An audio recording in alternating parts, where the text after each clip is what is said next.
Baspa supremo Mayawati की भतीजी की शादी को अभी 2 साल भी नहीं गुजरे कि शादी के बाद परिवार में ससुराल वालों ने उसका ऐसा हश्र किया कि आखिर में कानून से मदद की गुहार मांगने लगी मायावती की भतीजी।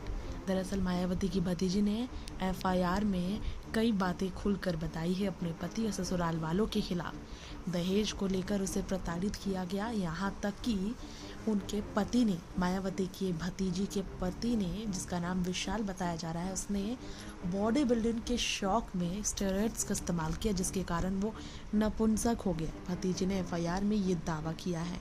7 लोगों के खिलाफ केस करके उसने घरेलू हिंसा, दहेज उत्पीड़न, यौन उत्पीड़न के खिलाफ केस किया। इसके अलावा बसपा प्रमुख मायावती की भतीजी ने अपने पति, अपनी सास और हापुड़ नगर पालिका परिषद अध्यक्ष और परिवार के अन्य 5 सदस्यों के खिलाफ जो आरोप लगाए हैं, इस आरोप में एक चौंकाने वाला खुलासा बताया जा रहा है।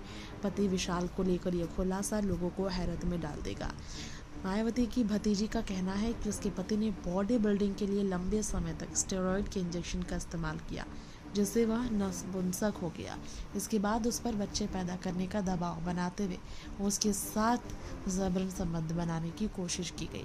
आरोप ये भी है कि 17 फरवरी 2025 को उसके ससुर और देवर ने कथित तौर पर उसका उत्पीड़न किया और प्रयास भी किया। इससे परेशान होकर महिला अपने मायके लौटी।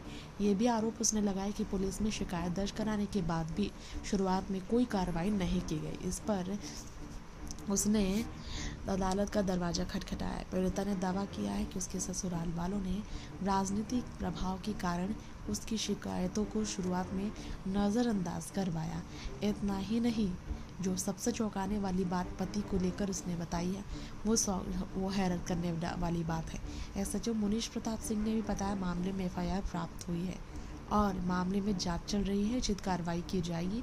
आरोपियों के खिलाफ भारतीय न्याय संहिता की धारा 50 से 115, 351 और 75 से लेकर 76 और दहेज निषेध अधिनियम की संबंधित धाराओं के तहत आरोप दर्ज किए गए हैं। नामजद आरोपियों में पुष्पा देवी, उनके पति श्रीपाल सिंह और पति विशाल तथा 4 अन्य रिश्तेदार शामिल हैं।